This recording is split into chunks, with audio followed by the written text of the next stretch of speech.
The antiseptic smell hit her first, sharp and sterile, a cruel contrast to the acrid smoke that still choked her memory. Elena. No, that wasn't right. Elena was dead. She remembered the fire, the slick feel of the accelerant on the marble floor, the click of the lock as Marcus, her husband, sealed her fate.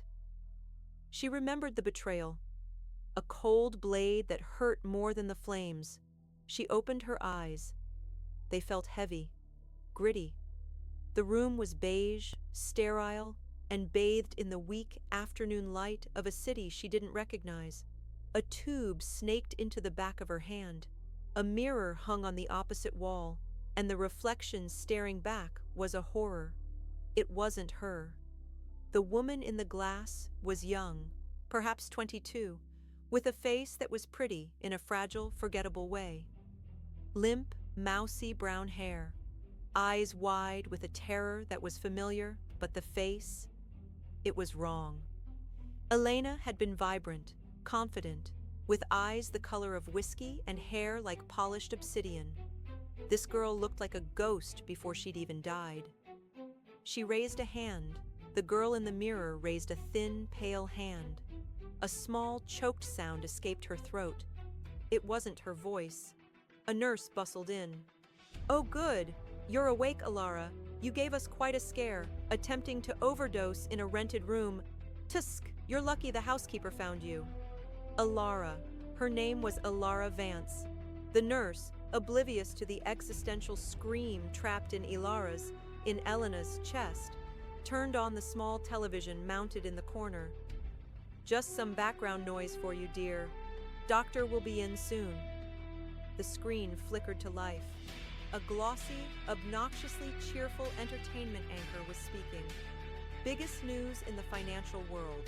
Marcus Vorlag, the CEO of Vorlag International's European division and rumored successor to the family empire, has announced his engagement to socialite Amelia Davenport.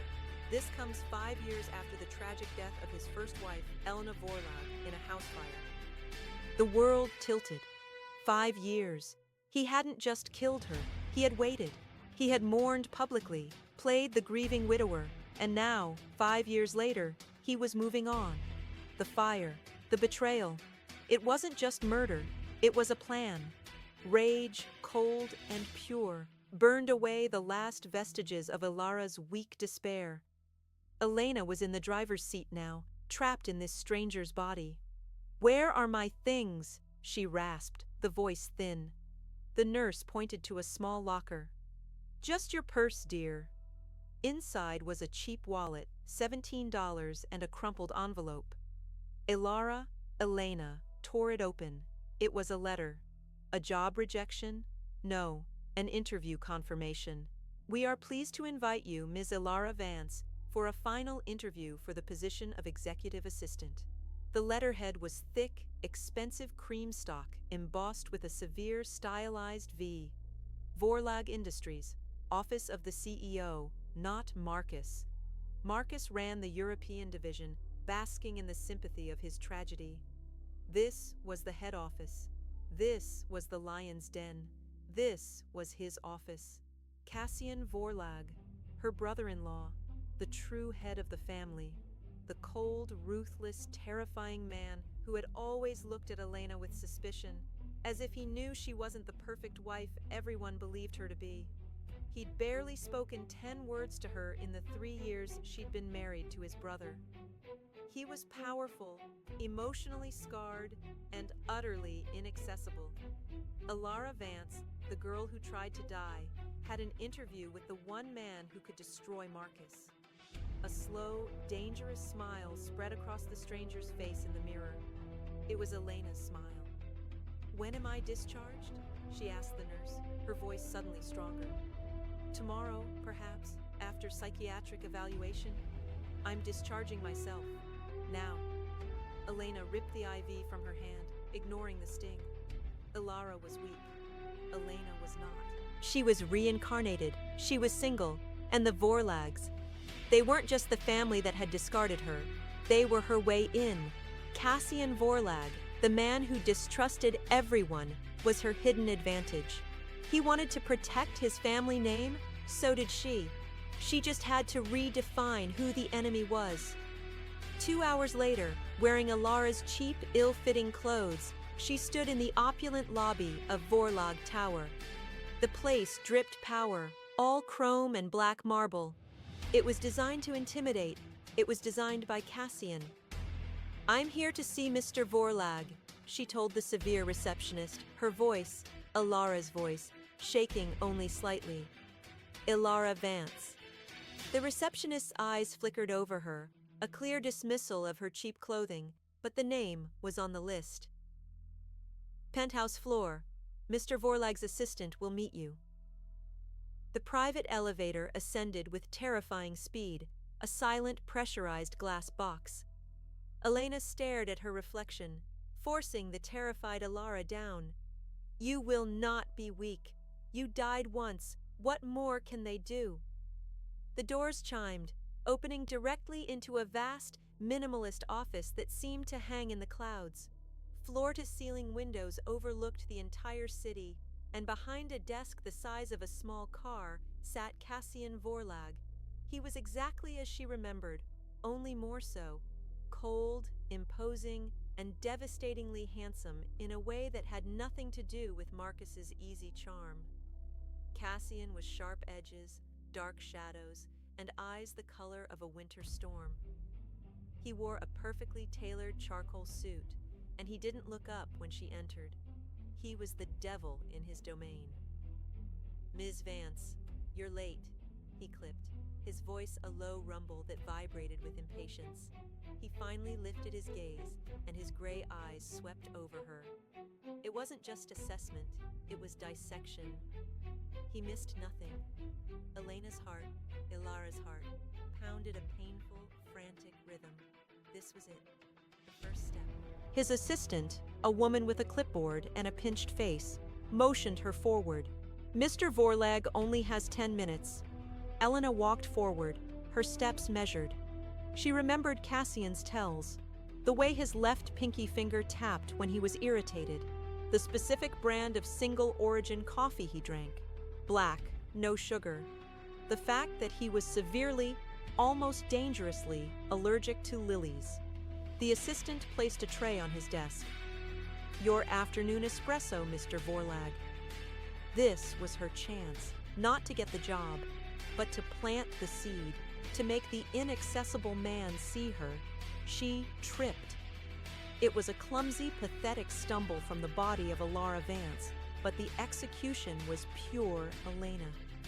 Her hand knocked the tray, sending the scalding black espresso directly onto the front of Cassian Vorlag's pristine white shirt and tailored trousers. The assistant shrieked, "Oh my goodness, Mr. Vorlag, I'm so sorry, you—" She whirled on Elara. "You clumsy fool!" Cassian shot to his feet, a guttural hiss escaping him as the hot liquid soaked through. But he didn't yell. He never yelled. He just radiated a silent, terrifying fury. Elara grabbed napkins, dabbing uselessly at his chest, her hands shaking. "I'm so sorry, Mr. Vorlag. I don't know what happened." He gripped her wrist. His fingers were like steel bands, cold and strong. "Get your hands off me." His gaze was fixed on her, sharp as glass. She was too close. She could smell his cologne, something clean and expensive, like ozone and sandalwood. She met his eyes, letting a fraction of Elara's terror show. But then, as she pulled back, she leaned in just slightly, her voice a bare whisper, intended only for him. "Be careful," she breathed. "It's almost as dangerous as the lilies in the lobby." She stepped back. The assistant was already bustling him toward a private bathroom. Cassian froze. His hand, which had been unbuttoning the stained shirt, stopped. He turned his head, slowly. The lobby. The lobby was filled with a massive, ostentatious display of white stargazer lilies. The engagement announcement. He stared at her. The dismissal in his eyes was gone. It was replaced by something else. A sharp, calculating, dangerous suspicion. No one outside his immediate, long-dead family and his private physician knew about that allergy. Not even Marcus. "Get out!" he commanded the frantic assistant. "Mr. Vorlag, out, now, and hold all my calls." The assistant fled. The massive office door clicked shut, leaving the two of them alone. The silence was deafening, charged. He stood there, espresso dripping from his shirt, his gray eyes narrowed into slits. He didn't move to clean himself. He just watched her, like a hawk watches a field mouse, wondering how it got into the nest.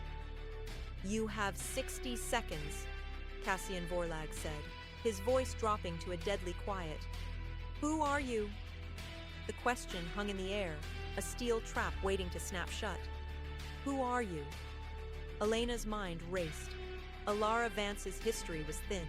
A string of dead-end jobs, a small-town girl swallowed by the city, culminating in a suicide attempt. Useless. She had to weave the truth into the lie. She forced Elara's body to tremble, clasping her hands together. "My name is Elara Vance. I was a temp at the floral agency that delivered those. The Stargazers. For the engagement party." It was a plausible lie. Thin, but plausible. Cassian's stare didn't waver. He stalked slowly toward her, shrugging out of the ruined suit jacket and tossing it onto a chair. He stopped just inches away, forcing her to tilt her head back. He was a wall of muscle and ice. The smell of coffee was sharp, but beneath it, that scent of ozone and sandalwood was overwhelming. He was power incarnate. "The allergy," he stated, his voice a low, threatening rumble, "is noted as severe and confidential in my medical files. A temp at a floral agency would not know it. They would simply be told no lilies. They would not know it was dangerous. Try again." He was testing her, cornering her. Marcus would have charmed or threatened. Cassian just waited, his intelligence a palpable force. Elena dropped her gaze, feigning shame. "I wasn't just a temp.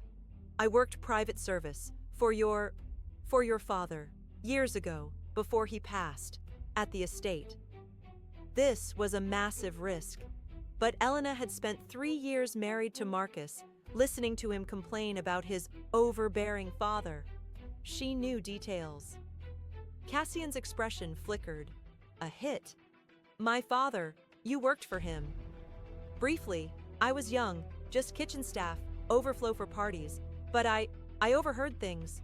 The staff talked about your preferences, your allergies, how careful everyone had to be." She looked up, infusing Elara's wide hazel eyes with a desperate sincerity. "I saw the order for the lobby, Mr. Vorlag. I knew it was a mistake, a dangerous one. I tried to tell my supervisor, but they wouldn't listen. They said the order came from Mr. Marcus Vorlag himself." She delivered the last line with a feather-light touch, planting the first seed of doubt. Marcus. Cassian's jaw tightened almost imperceptibly. Marcus, his reckless, charming, favored younger brother, the one Cassian was always cleaning up after. "And the espresso?" he asked, his voice still skeptical. "A distraction? To get my attention?" "No," she cried, perhaps too quickly. "I was nervous. You're intimidating, Mr. Vorlag. It was an accident. The timing, it was just..." She let her voice crack. "I ruined your shirt. I ruined my interview. I'll go." She turned, a picture of defeated misery. Elara Vance, the girl who failed at everything, even suicide. "Stop!" The word was a command, not a request. She froze, her back to him. "You're not here for the interview." It wasn't a question. I was. I need a job. Desperately." A heavy silence stretched. She could feel his eyes boring into her back. He was analyzing every word, every tremor. "The girl who applied for this position, Elara Vance," he said, his voice closer. He had moved. "Her references are mediocre. Her work history is sporadic. She has a 2-year gap she claimed was personal travel, which my team found was actually a series of low-level service jobs she was fired from." He was beside her now, his presence a physical weight. She is, by all accounts, unremarkable, unqualified, and, as of 3 hours ago, was in an emergency room following an overdose. Elena's blood ran cold. He knew. Of course he knew. He was Cassian Vorlag. He knew everything. She turned to face him, the mask of the clumsy girl shattering, replaced by a cold, desperate calm. Elena's calm. "Then why am I here?" she whispered. His winter gray eyes scanned her face, searching for something. "That's what I am trying to determine. You walk in here, late from a hospital bed, looking like a drowned rat. You destroy a $5,000 suit. You know my most guarded secret, and you have the nerve to blame my brother for it. You are anything but unremarkable, Ms. Vance." He was too close. The power rolling off him was suffocating. She had to reset the dynamic, reclaim some control. She did the only thing she could. She let her knees buckle. She collapsed, not in a graceful faint, but in a heap of genuine bone-deep exhaustion. The adrenaline of her resurrection was fading. Elara's body was weak, malnourished, and still toxic from the pills. Cassian caught her. He didn't fumble. His arms were strong, encircling her waist, lifting her as if she weighed nothing. The shock of the contact was electric, a jolt through her system. He was warm, a furnace of contained energy. For a split second, she was pressed against his chest.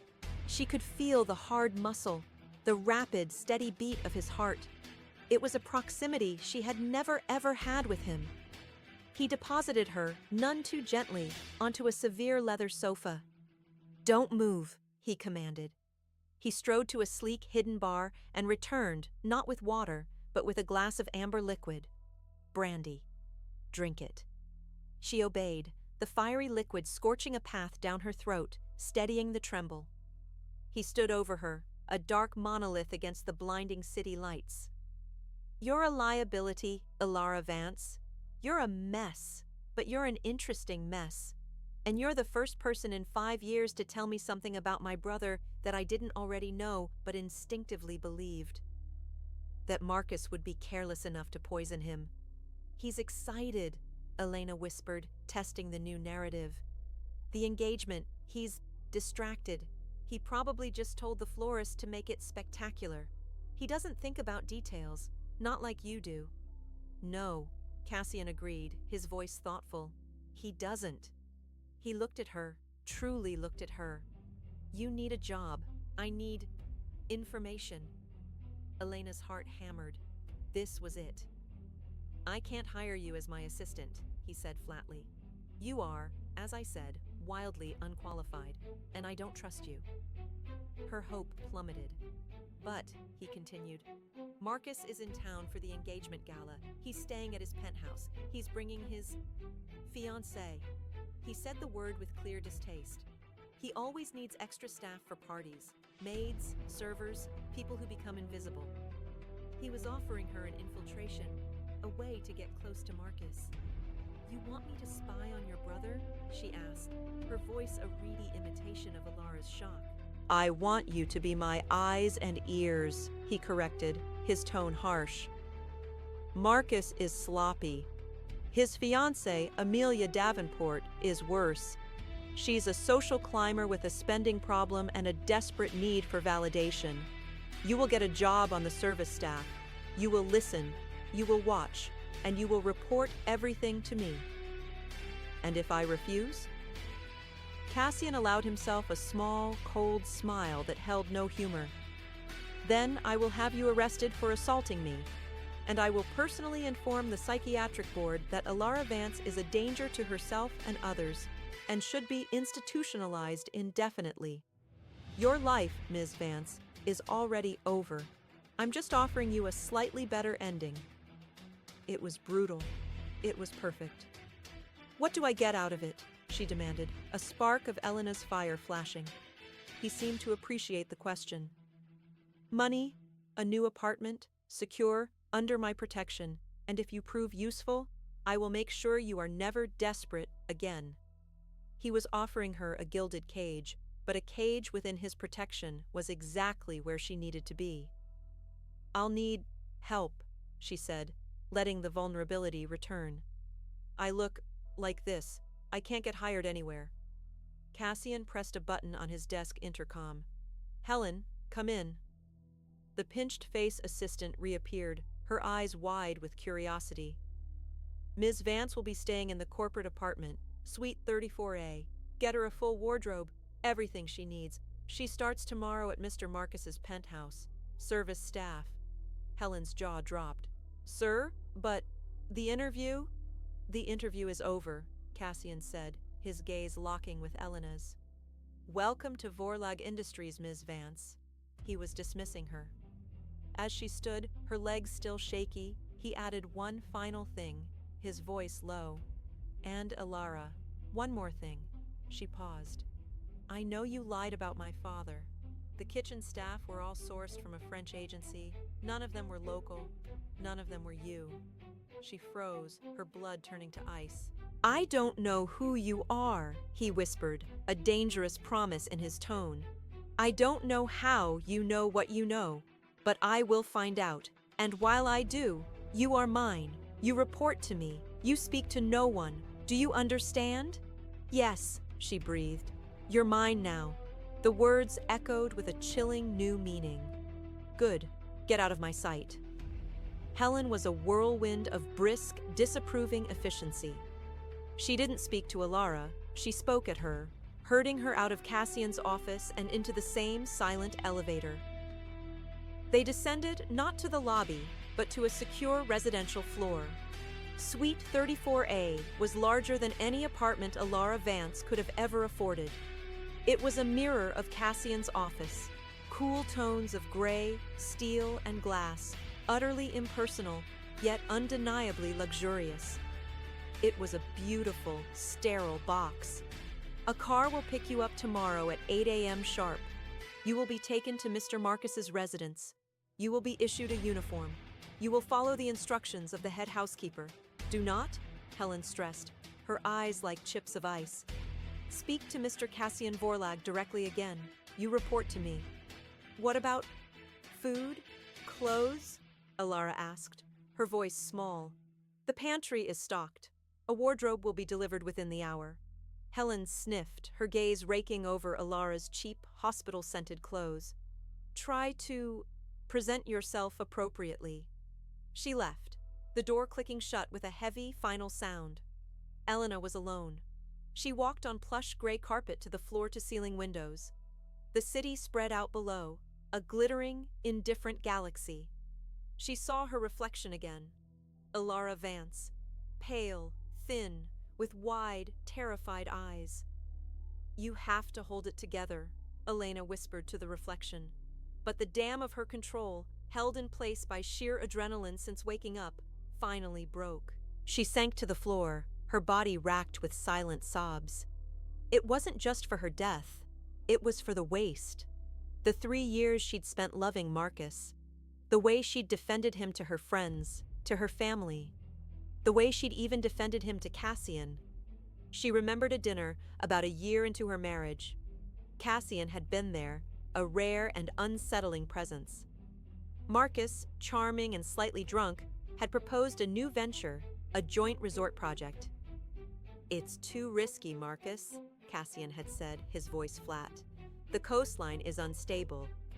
Don't be such a pessimist, brother. You have to take risks to live. Elena knows."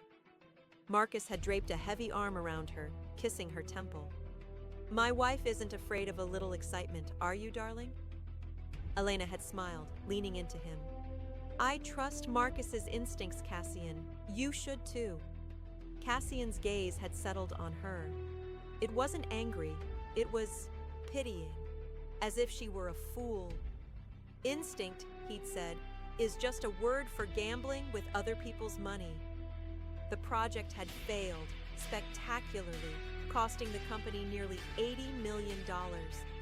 Cassian had cleaned it up, Marcus had thrown a party, and Elena had defended him.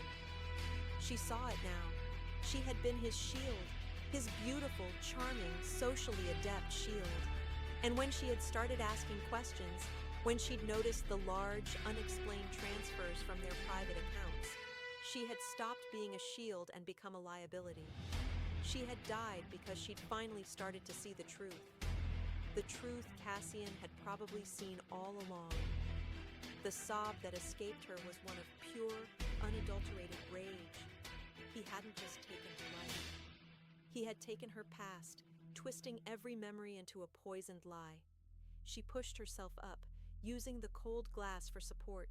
She would not cry for him. She would not mourn the woman she was. Elena Vorlag was dead. Elara Vance was a tool. The doorbell chimed. Within minutes, the sterile apartment was filled with sleek, expensive boxes and garment bags. Not designer gowns, service clothes, black trousers, white blouses, comfortable-looking blazers. But also casual wear, dark jeans, cashmere sweaters, a simple, elegant black dress, a high-quality coat, new boots. It was a uniform for an undercover life. Cassian didn't just want her to be a maid. He wanted her to be able to blend in, to move through the world unseen, but ready.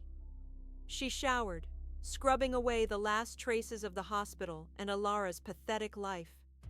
She dressed in the new, well-fitting clothes. She looked in the mirror.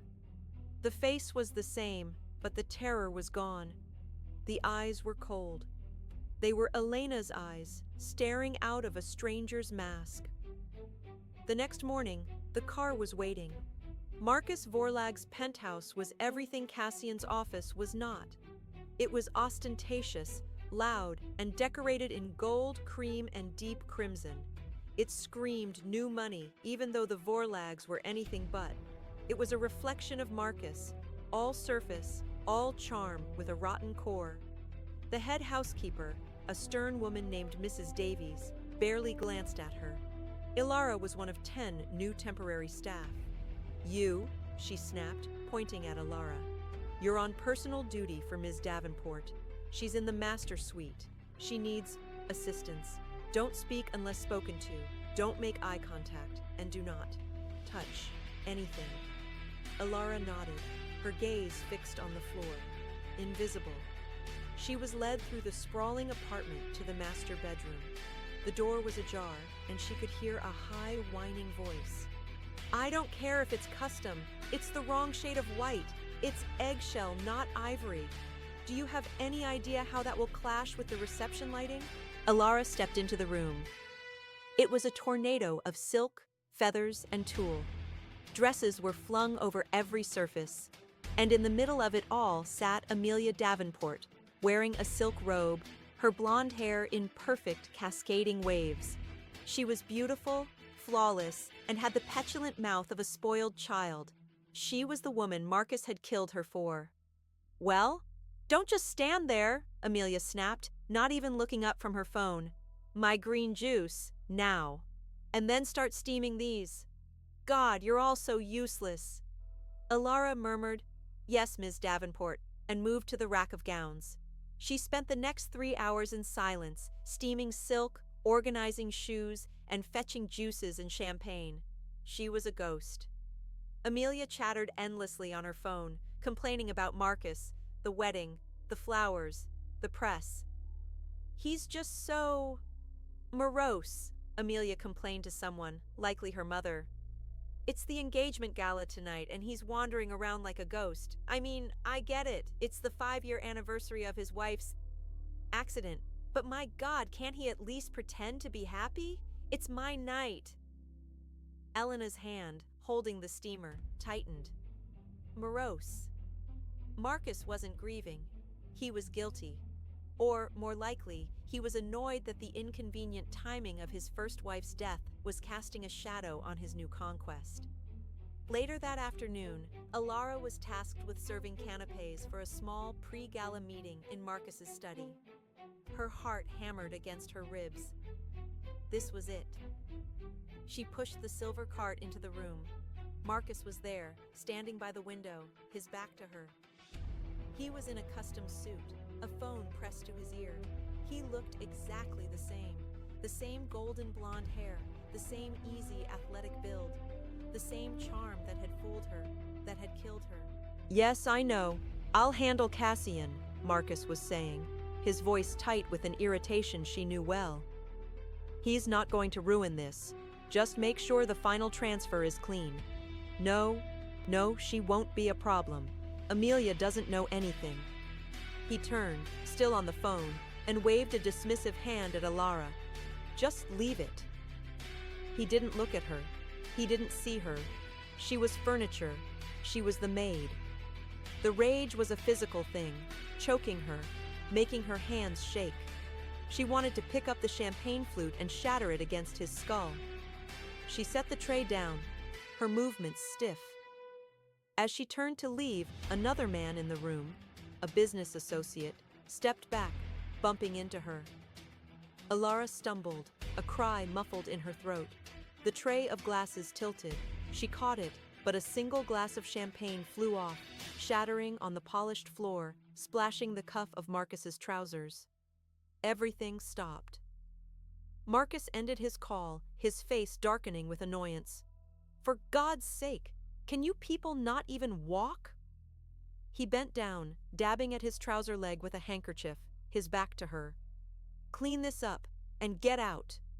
Davies, send me someone who isn't a complete... He trailed off. He had picked up the broken base of the champagne flute. He was staring at it. Elena had a very specific, very expensive brand of champagne she always drank. It was obscure, from a small French vineyard. She had introduced it to Marcus. It had been their drink. She realized, with a jolt of pure ice, that it was the brand she had just served. Marcus stood up, slowly. He turned, the broken stem of the glass still in his hand. He looked at her, really looked at her, for the first time. His eyes, those charming, laughing blue eyes that had watched her burn, widened. The color drained from his face. You, he whispered, his voice hoarse. What? What did you say your name was? He wasn't looking at a maid. He was looking at a ghost. The air in the study crackled, thick with an impossible tension. The business associate looked confused, glancing between Marcus and the shattered glass on the floor. Her name is Elara, sir, Mrs. Davies said, appearing in the doorway, her face pinched with disapproval. She's new. Marcus didn't hear her. His gaze was locked on Elara's face, a disturbing mix of shock, disbelief, and something else. A flicker of the same superstitious fear he used to get during thunderstorms. Elara, he repeated. The name sounded foreign, wrong on his tongue. He took a step closer. Elena's training as a ghost kicked in. She dropped her gaze, sinking into a submissive posture, her body trembling. This tremor wasn't entirely fake. Seeing him this close, the man who had whispered forever and then lit the match, sent a wave of visceral, icy terror through her. Elara's weak body reacted, her heart pounding so hard she thought it might burst. I'm so sorry, Mr. Vorlag, she stammered, her voice a reedy whisper. Please, I'll clean it. I'm so sorry. She knelt, her hands shaking so badly she could barely pick up the larger shards of glass. Marcus loomed over her. She could smell his cologne, the same bespoke scent she had bought him for their second anniversary. It made her stomach heave. Where did you get this champagne? He demanded, his voice low and intense. It was on the service list, sir, from the cellar, for the pre-gala. No one knows about this champagne. No one. His voice was tight, accusing. He was talking to himself as much as to her. Elena. She was the only one. He crouched down, forcing her to look at him. His hand shot out, grabbing her chin, tilting her face up to the light. His touch was cold, searing, a violation that made her skin crawl. Look at me, he commanded. She had no choice. She met his gaze. The charming blue eyes were frantic, searching her plain, terrified face for answers. He was searching for her, for Elena, but he couldn't see her. All he saw was a mousy, pathetic girl who was trembling under his touch. The confusion in his eyes warred with his arrogance. You don't remember me, do you? Elena thought, the words a silent scream. Look harder, Marcus. See the woman you murdered. But he didn't.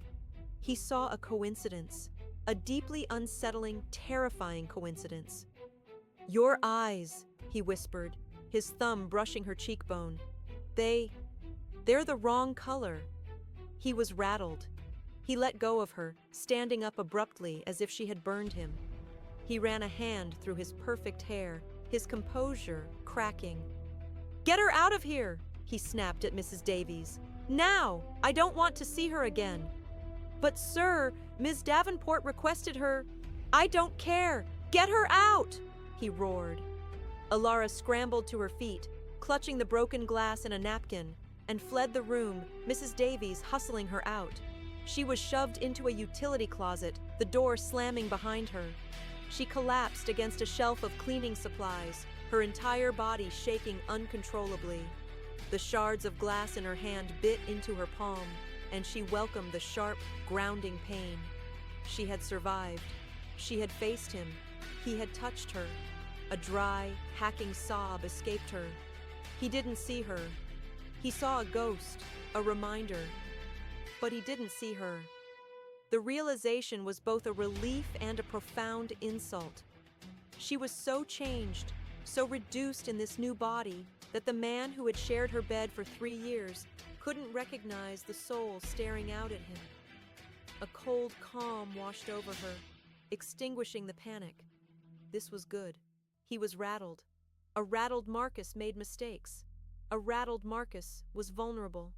And Cassian would want to know why his brother was so rattled by a new maid. She finished her shift in the kitchens, banished from the main floor.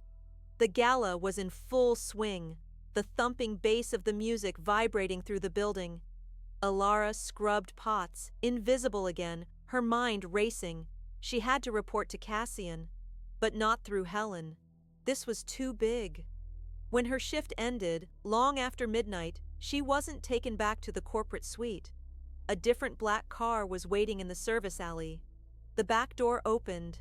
She slid in. Cassian Vorlag was sitting in the darkness, illuminated only by the passing streetlights. He wasn't in a tux. He was in his usual dark suit, his tie loosened. He looked like he'd been waiting, coiled and intense. The car pulled silently into traffic. "You're bleeding," he stated. His voice was flat. Elara looked down.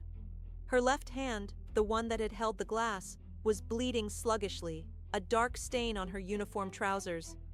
She hadn't even noticed. He didn't offer a handkerchief, he just watched her. Report. "I was assigned to Amelia Davenport," Elara said, her voice hoarse, scraped raw. "She's unhappy. She complained about him, said he was morose about the 5-year anniversary." "Expected," Cassian clipped. "Get to the part that matters." "He had a meeting. I served drinks, the champagne." "Go on?" "He bumped into me. Or an associate did. A glass broke. It was the Soleil d'Or, 1998. The brand from the cellar." Cassian's head turned, his eyes narrowing in the darkness. "My brother's private stock. The one his first wife favored." "Yes."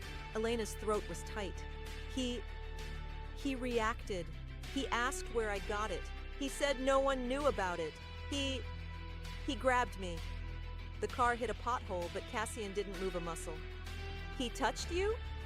The question was quiet, but it was laced with something dark, something possessive. "He grabbed my face. He looked at me. He was looking for someone else. He said my eyes were the wrong color." The silence in the car was absolute. The city light slid across Cassian's face, carving it into planes of shadow and light. He was staring at her, but his gaze was distant, calculating. He was connecting dots she hadn't even known existed. "A maid," he murmured.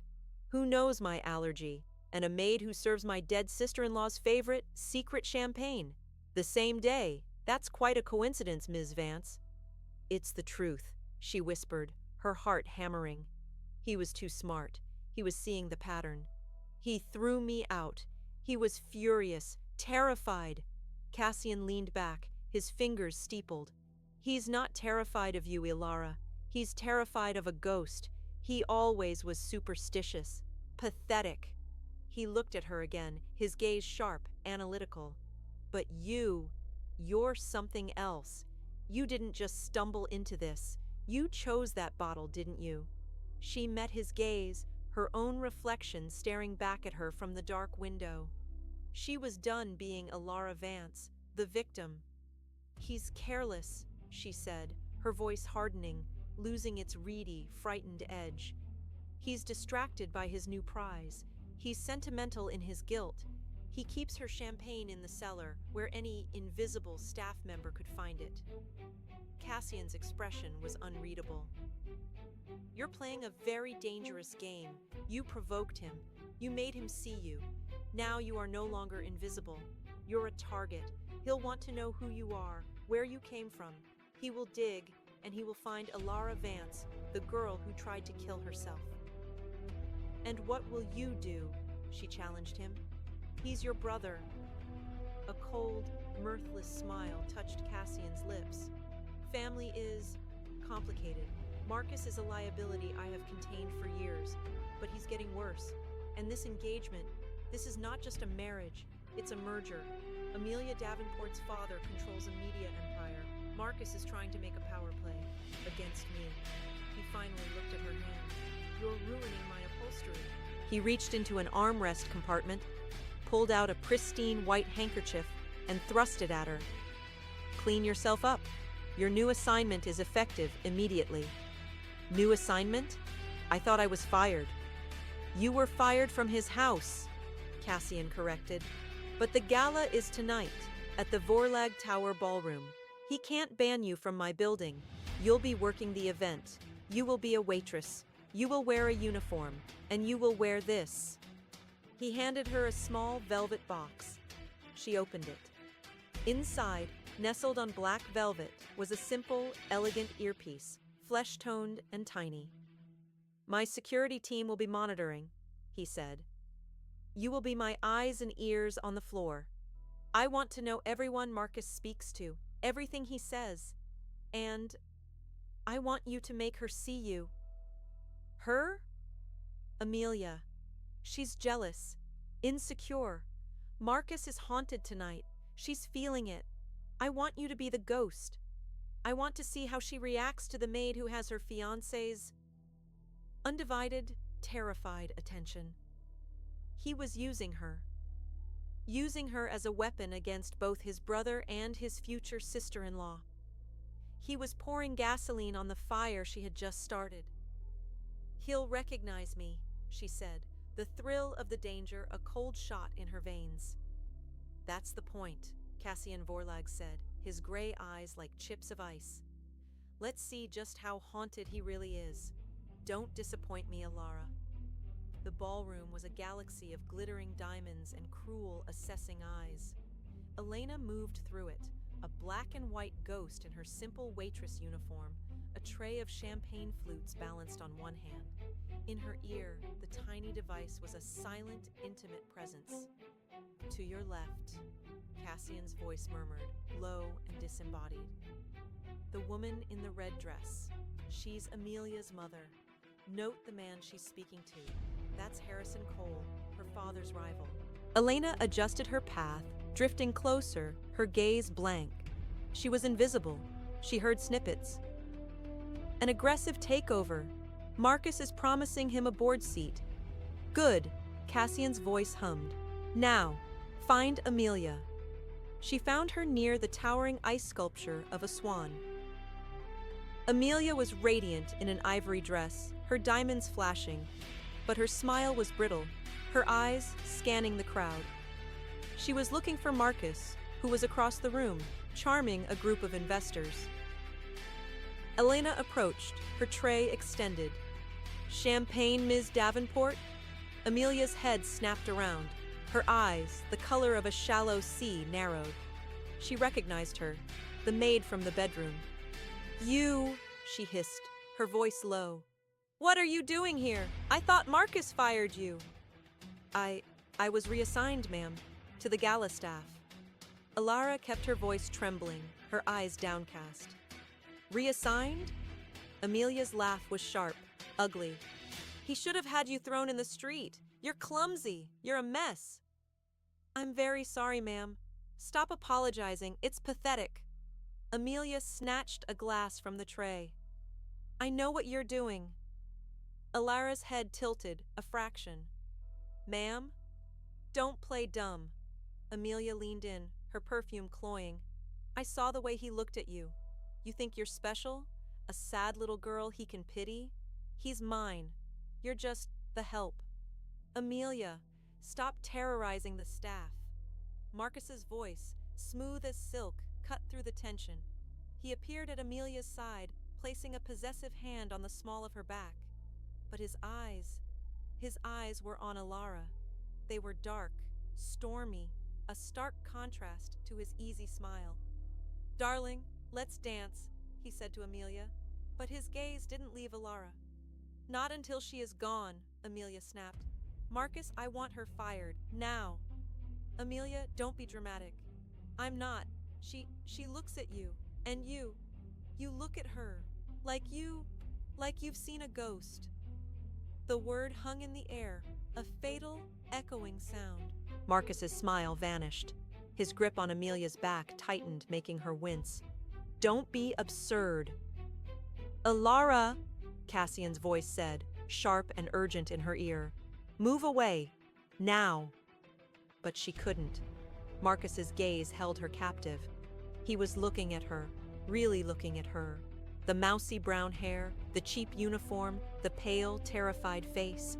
And he was seeing the champagne. He was hearing Amelia's accusation. You, he said to Elara, his voice dropping to a dangerous whisper. I want to talk to you, now, in the service corridor. Sir, I'm working now. It was not a request. Elara, do not go, Cassian commanded in her ear. Security is moving. But it was too late. Marcus grabbed her wrist, his fingers digging in with a brutal strength that belied his charming exterior. He yanked her hard off the main floor and through a set of disguised double doors. They were in a cold, brightly lit service hallway. The sound of the party was muffled. Marcus slammed her against the wall. The tray crashed to the floor, glass shattering everywhere. Who are you? He snarled, his face inches from hers. The charming mask was gone. This was the man from the fire. This was the killer. I'm Elara Vance. I'm just a maid, she cried, the terror real, choking her. Liar, the champagne, the way you looked at me? Why are you here? Who sent you? Was it Cassian? He spat the name like a curse. I don't know what you're talking about. Elara, he's unstable. Cassian's voice was a frantic buzz in her ear. I'm coming. Stall him. You're here to ruin this, aren't you? Marcus was breathing hard, his blue eyes wild. Just like she tried to, always asking questions, always digging. She wouldn't just be happy. She wouldn't just let it go. Elena's blood ran cold. He was talking about her, about Elena. She knew? Elara whispered, baiting the hook. She knew about the money? The transfers? Marcus's hand flew from her wrist to her throat. His fingers squeezed, cutting off her air. His eyes were wide, pupils blown. How do you know that? He choked out, his grip tightening. He's confessing, Elena thought, the realization cutting through her panic. Cassian is hearing this. He's hearing it all. You won't ruin this, Marcus snarled, pressing her harder against the wall. I got rid of one problem wife. I can certainly get rid of a pathetic, meddling maid. He was killing her. Again. Black spots danced in her vision. She clawed at his hand, but Elara's body was too weak. Cassian! She gasped, a soundless prayer. The doors to the corridor exploded open. It wasn't security, it was Cassian. He moved with a speed that was terrifying, a blur of controlled, lethal rage. He didn't say a word. He grabbed his brother by the shoulder, ripped his hand from Elara's throat, and slammed Marcus against the opposite wall. The impact sent a crack spidering through the plaster. "Get your hands off her!" The voice was not Cassian's cold, clipped tone. It was a guttural, primal roar of possession. Elara collapsed to the floor, gasping, her throat on fire. She watched, her vision blurry, as the two brothers faced each other. Marcus, disheveled and frantic. Cassian, a dark avenger, his chest heaving, his gray eyes burning with a fury she had never seen.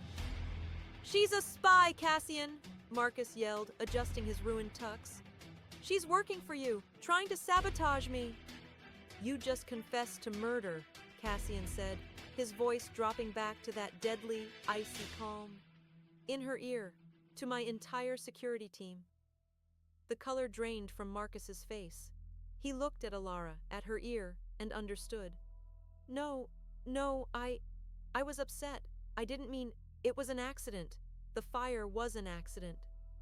"You said you got rid of her," Cassian stated. "You admitted to the motive, the money, just like she tried to."